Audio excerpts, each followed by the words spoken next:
మా YouTube channel. నా పేరు రాజు. తెలంగాణలో రాజకీయాలు వేడివేడిగా నడుస్తున్నాయి. ఎందుకంటే కేసీఆర్ సభ పెట్టంగానే పోటీగా రేవంత్ రెడ్డి, మాకు పోటీగా సభ పెట్టారని కేసీఆర్ గారు మాకు పోటీగా పెట్టారని కాంగ్రెస్ వాళ్ళు రాజకీయాలు వేడిగా ఉంటే, బీఆర్ఎస్ పైన కాంగ్రెస్ పైన బీఆర్ఎస్ ఒకరి మీద ఒకరు విమర్శలు చేసుకుంటూ పోతూ ఉంటే, బీజేపీ మేమేం తక్కువ ఉన్నామా, మాది బీజేపీ మేము కూడా ఉన్నామని చెప్పి ఒకరు కూడా కేంద్ర మంత్రి బండి సంజయ్ గారు రేవంత్ రెడ్డి గారి మీద కేసీఆర్ గారి మీద కొన్ని వ్యాఖ్యలు చేశారు. ఆ వ్యాఖ్యలు కూడా చూద్దాం. రేవంత్, కేసీఆర్ రాహు కేతువులు లాంటి వాళ్ళు, వారిద్దరూ తెలంగాణ రాష్ట్రానికి పట్టిన శని అని కేంద్ర మంత్రి బండి సంజయ్ గారు చెప్తున్నారు. కేసీఆర్ అవినీతిని కప్పిపుచ్చుకునేందుకు రేవంత్ రెడ్డి విశ్వ ప్రయత్నాలు చేస్తున్నారు. 9,000 కోట్ల అవినీతిపై విచారణకే లేక దమ్ముంటే 1,00,000 కోట్లపై కోరాలి. బీఆర్ఎస్తో మాకు పొత్తు ఉండబోదని కేంద్ర మంత్రి బండి సంజయ్ గారు చెప్తున్నారు. అలాగే మావోయిస్టు ఉద్యమానికి పట్టిన గతే బీఆర్ఎస్కు అని రఘునందన్ గారు చెప్తున్నారు. బీఆర్ఎస్ చావును కేసీఆర్ చూడాలి అరవింద్ ఆయన అంటున్నారు. కేసీఆర్ రేవంత్ మాటల్లో భయం కనిపిస్తుందని రామచంద్రరావు గారు అంటున్నారు. ఏమరంటే ప్రజల దృష్టిని మళ్లించేందుకే రేవంత్ రెడ్డి, కేసీఆర్ గారు ఒకరినొకరు సావాలని తిట్టుకుంటున్నారు. కానీ రేవంత్ రాహు అయితే కేసీఆర్ కేతువని కేంద్ర హోంశాఖ సహాయ మంత్రి బండి సంజయ్ కుమార్ గారు ధ్వజమెత్తారు. నిజానికి వీరిద్దరూ తెలంగాణకు పట్టిన శని అని, తెలంగాణ ప్రజలను సంపుకు తింటున్నారని విమర్శించారు. ఎవరు? బండి సంజయ్ గారు. కరీంనగర్లోని రేకుర్తి చెరువు ఆధునీకరణ పనులకు బండి సంజయ్ మంగళవారం శంకుస్థాపన చేశారు. అనంతరం ఆయన విలేకరులతో మాట్లాడుతూ, రాహువు కేతువు లాంటి వాళ్ళే ఎవరు? రేవంత్ రెడ్డి గారు, కేసీఆర్ గారు. వీళ్ళిద్దరూ తెలంగాణకు పట్టిన శని అని కూడా బీజేపీ వాళ్ళు చెప్తున్నారు. ఎందుకంటే ఈ రేవంత్ రెడ్డి, కేసీఆర్ గారు రావు కేతువులు లాంటి వాళ్ళు. కేసీఆర్ కాళేశ్వరంలో చేసిన అవినీతిని కప్పిపుచ్చుకునేందుకు రేవంత్ రెడ్డి విశ్వ ప్రయత్నాలు చేస్తున్నారని కూడా బండి సంజయ్ గారు విమర్శించారు. కాళేశ్వరంలో 1,00,000 కోట్ల అవినీతి జరిగిందని గత ఎన్నికల్లో చెప్పిన రేవంత్ రెడ్డి గారు సీఎం అయ్యాక 9,000 కోట్లకే పరిమితై మేడిగడ్డ, అన్నారం, సుందిండ్ల బ్యారేజీ నిర్మాణాలపైన విచారణ జరపాలని సిబిఐకి లేఖ రాయడమే ఇందుకు నిదర్శనమని కూడా అన్నారు. రేవంత్కు దమ్ముంటే 1,00,000 కోట్ల అవినీతిపై విచారణ కోరుతూ సిబిఐకి లేఖ రాయాలని సవాల్ విసిరారు. కాంగ్రెస్ అగ్రనేత రాహుల్ గాంధీని జనం విశ్వసించడం లేదని, అందుకే ఆ స్థానాన్ని ఆక్రమించేందుకు రేవంత్ రెడ్డి డ్రామాలు ఆడుతున్నారని కూడా బండి సంజయ్ గారు ఆరోపించారు. జీవన్ రెడ్డి విషయంలో కాంగ్రెస్ పార్టీ ద్వంద్వ విధానాలు పాటిస్తుందని అన్నారు. జీవన్ రెడ్డి పార్టీలో చేర్చుకోవడం ఇష్టం లేక బీఆర్ఎస్ ముఖ్య నేతలు ఢిల్లీకి పోయారని, బీజేపీతో బీఆర్ఎస్ పొత్తు కోసం పోయారని, ఆ 2 మాటలు వారే అంటున్నారని విమర్శించారు.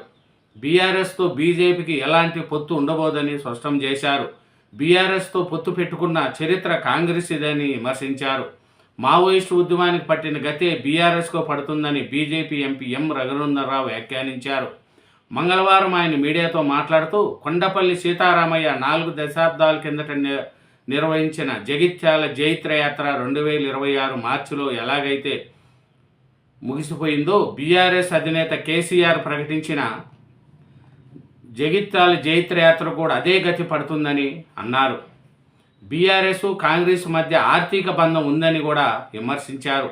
కాళేశ్వరం ప్రాజెక్టు నిర్మించిన కంపెనీకే మూసీ ప్రాజెక్టును కట్టబెట్టేందుకు కాంగ్రెస్ ప్రభుత్వం యత్నిస్తుందని ఆరోపించారు. రేవంత్ రెడ్డికి చిత్తశుద్ధి ఉంటే కాళేశ్వరం ప్రాజెక్టుకు అనుమతులు, నిర్మాణం వ్యయంపై సిబిఐ విచారణ కోరాలని డిమాండ్ చేశారు. కాళేశ్వరంలో అవినీతి జరిగిందని చెప్తున్న కేసీఆర్ కూతురు కవితను అప్రూవల్గా మార్చి ఆమె వద్ద ఉన్న ఆధారాలను సేకరించాలని సీఎంకు విజ్ఞప్తి చేశారు బండి సంజయ్ గారు. కేసీఆర్ కూతురు దగ్గర ఆధారాలు ఉన్నాయి, కవిత గారి దగ్గర ఉన్న ఈ ఆధారాలు తీసుకొని ఆయనను సాక్షిగా పెట్టుకొని కేసీఆర్ మీద చర్య తీసుకోవచ్చు కదా అని చెప్తున్నారు. బీఆర్ఎస్ సావును కేసీఆర్ చూడాలన్నదే తమ కోరికని బీజేపీ ఎంపీ ధర్మపురి అరవింద్ అన్నారు. కేసీఆర్ ఆయు ఆరోగ్యాలతో నిండు నూరేళ్లు బతకాలి. బీఆర్ఎస్ సావును ఆయన చూడాలి. బిడ్డ జైలుకి వెళ్ళడం చూసిన కేసీఆర్ ఆయన కుమారుడు కూడా జైలుకి వెళ్ళేది చూడాలి. అదే మా కోరిక అని ఎంపీ ధర్మపురి అరవింద్ గారు చెప్తున్నారు. ప్రపంచ రాజకీయాల్లో ట్రంప్, రాష్ట్ర రాజకీయాల్లో కేసీఆర్ వల్లే ఎంటర్టైన్మెంట్ ఉందని ఆయన ఏదో చేశారు. దరిద్రం పోయేదాకా కొట్లాడతానంటూ కేసీఆర్ చేసిన ప్రకటనపై స్పందిస్తూ ఆయన కుటుంబంలో కేటీఆర్, కవిత, హరీష్, సంతోష్రావుకు టిక్కెట్లు ఇచ్చి విదేశాలకు పంపించి వస్తే తెలంగాణ దరిద్రం పోతుందన్నారు. ఓటీటీలో ఏడాదికి 2 ఏళ్లకు ఒకసారి కొత్త సినిమాలు వచ్చినట్లుగా కేసీఆర్ ఫామ్ హౌస్ నుంచి బయటకు వస్తున్నారని, తెలంగాణ రాజకీయాల్లో కేసీఆర్ శకం ముగిసిపోయినట్లేని విమర్శించారు.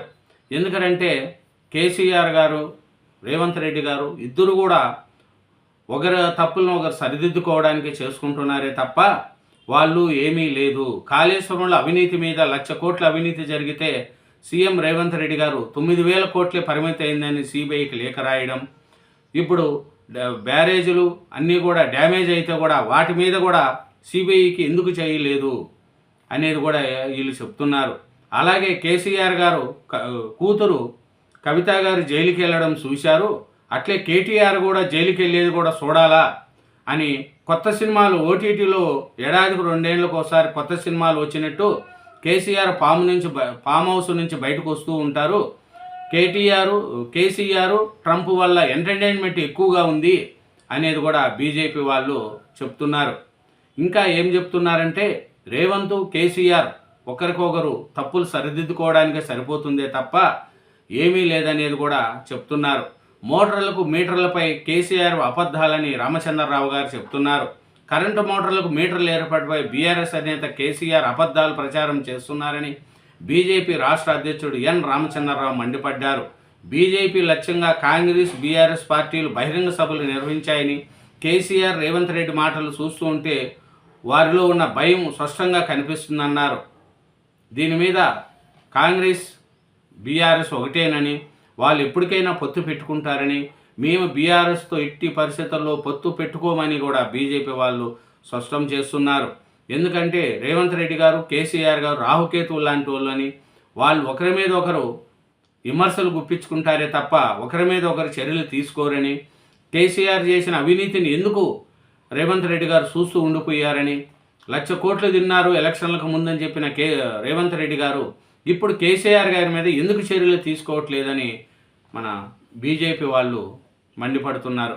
ఇదేనండి కేసీఆర్, రేవంత్ రెడ్డి గారు రావుకేతువు లాంటి వాళ్ళు అని చెప్పిన బీజేపీ వాళ్ళిద్దరి మధ్య కూడా ఒప్పందం ఉంది. ఒకరి తప్పులు ఒకరు బయట పెట్టుకోరు. వాళ్ళిద్దరూ ఆడేది ప్రజలకు మధ్య వాళ్ళిద్దరి మధ్య ఏదో ఉందని చెప్పుకోవడానికే తప్ప వాళ్ళిద్దరూ ఒకటే అనే ఉద్దేశంతోనే బీజేపీ వాళ్ళు మాటలను చూస్తే మనకు అర్థమవుతుంది. ఇదేనండి. Thank you very much. ఛానల్ను సబ్స్క్రైబ్ చేయండి, నా వీడియోను లైక్ చేయండి. Thank you.